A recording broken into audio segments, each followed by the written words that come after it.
Só escreve bem quem lê muito, disse meu pai quando me recomendou a leitura de um livro chamado Contos e Crônicas de Felício Terra, publicado em 1922. Felício Terra, na verdade, é pseudônimo de um médico carioca brasileiro chamado Nuno Ferreira de Andrade, que nasceu lá no final do século XIX. E ele retratava, através de crônicas ali, os momentos históricos daquela época. E naquele momento estava acontecendo uma guerra entre a Rússia e o Japão, a guerra de 1904. Né? Ainda era Nicolau II, ou Nicolau Romanov, que foi o último czar, o último imperador da Rússia, exatamente por consequência dessa guerra. Né? Houve levantes depois de 1905, houve o início de um processo revolucionário na Rússia em 1905 que culminou então na Revolução de 1917. Mas nessa guerra russo-japonesa houve uma batalha chamada Batalha do Porto Arthur, uma briga ali, uma disputa territorial na região da Manchúria, nordeste da China. Se você tiver curiosidade, na China tem uma península ali no Golfo da Coreia, o Porto Arthur está ali dentro, né, daquele Golfo da Coreia, né, na região da Manchúria, então ao nordeste da China. Então toda aquela região, na verdade, estava sendo disputada entre a Rússia e o Japão, lá em 1904. E como a Rússia foi surpreendida por um ataque naquele porto, né, se você consultar, existe muito material histórico aí na internet, mas como eles perderam essa batalha, e quem liderava essa batalha era um general chamado Anatoly Stoizel, do lado da Rússia. E Anatoly Stoizel, ele teve que se render, mas essa rendição ele fez para poupar os seus soldados, e ele acabou não comunicando para a alta cúpula lá militar imperialista. E é a razão pela qual ele foi condenado, ele foi submetido a ser julgado num tribunal militar. Só que o Stossel era muito querido, ele era um herói de guerra, muito conhecido na Rússia. E exatamente esse tribunal, esse julgamento, que o Felício Terra ele faz uma descrição de como aconteceu. E eu acho assim simplesmente uma pérola, uma maravilha que merece o registro. E esse conto ele tem como título Madame Stoessel, que é o nome, assim, que como se chamava a esposa do Stoessel, que ela fez uma intervenção ali no momento do julgamento do seu marido. Então vale a pena ouvir, vale a pena como registro. Então o conto começa assim: avisam-nos telegramas de Petersburgo que o governo do czar pretende submeter a conselho de investigações e provavelmente ao ulterior conselho de guerra o general Stoessel, soldado que, na resistência de Porto Arthur, eternizou a valentia russa numa portentosa epopeia de 8 meses. Desenho na minha imaginação a cena do conselho.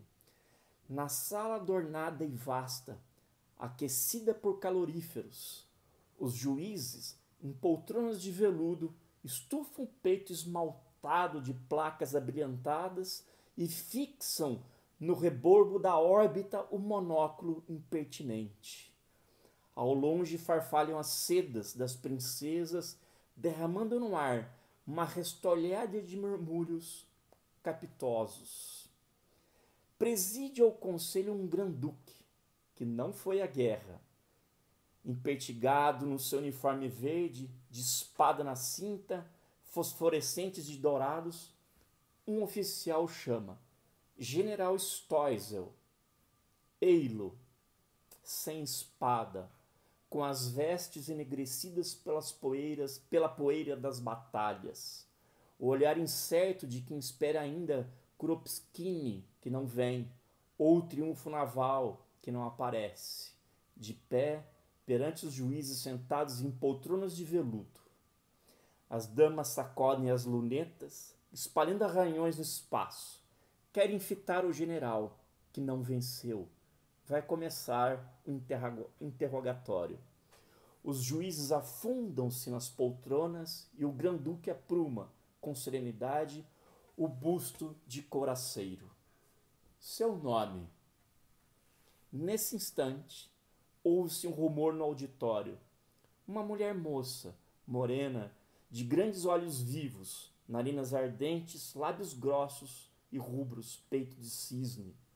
Afasta violentamente os espectadores atônitos e, chegando junto ao herói, toma-lhe a cabeça, sagra-lhe a fonte com um beijo retumbante e grita: Stoizel! Encarando os juízes, agitada por rictus nervoso que lhe descobre as fileiras de dentes alvos, fala: Não sabeis o seu nome? E de perguntar ao inimigo, que, ao proferi-lo, mandará suas bandas marciais tocar o hino nacional da Rússia. E de interrogar os escombros da praça sitiada, as montanhas em lasca, as ruínas das cascatas, as árvores fendidas, o chão embebido de sangue, toda a enorme luminosidade que semeou Gólgota, onde a história fixou para todo o sempre o nome que finges ignorar nesta comédia do esquecimento. Perguntai-o a mim, esposa e vivandeira, que eu acompanhei na guerra para lhe instilar as dedicações do meu amor. Menor ainda que a admiração que me inspirou a sua intemerata coragem, a sua sobre-humana abnegação. A mim que sinto nas mãos a viscosidade do suor agônico, que enxuguei na fronte dos moribundos, quando nos hospitais de sangue, onde morava a minha vigília, as palavras de consolo não bastavam para amparar a legião dos mutilados, que durante 8 meses de pesadelo tive por cúpula, nas núpcias com infortúnio, a parábola descritas pelas granadas, por leito as misérias da luta, e por luz o clarão dos incêndios. Perguntai-o a mim, para que eu grite segunda vez: Stoizel! Quereis saber por que não venceu? Porque Deus não quis. Porque do fundo da Sibéria partia para o sólido Altíssimo a prece dos desgraçados, que vossa ferocidade política tem acorrentado há centenas de anos ao perpétuo aniquilamento moral. Porque do peito dos oprimidos pela vossa autocracia vaidosa e desumana se exala continuamente uma súplica de redenção que o céu ouve e Deus promete conceder, porque a liberdade esgana geme. O Knut sibila e o medo mais que o frio gela o coração do povo, mirrado de esperança. Não venceu porque vossa cegueira nos enfraquece. Os vossos fornecedores defraudam-nos, os vossos pupilos, princesas, nos aviltam. Às vezes, para ser misericordioso, Deus ordena que surja a regeneração social do seio da dor ou do seio das vergonhas. Viva a Rússia! Ele conseguiu agora, nas suas generosidades de pai, que a bravura de meu marido sobrenadasse na vasa das derrotas. Seu nome, Granduque, e despedaçando o vestido para mostrar o flanco desnudado, em que os cacos de metralha gravaram extensa cicatriz vermelha, gritou pela terceira vez: Stoizel! Todos baixaram as pálpebras. Aquela cicatriz radiava como um sol, e os farrapos do vestido brilhavam como auréolas. Sugiro que leia o livro e tenha as suas próprias, fruir das suas próprias emoções, da sua própria interpretação. Obrigado.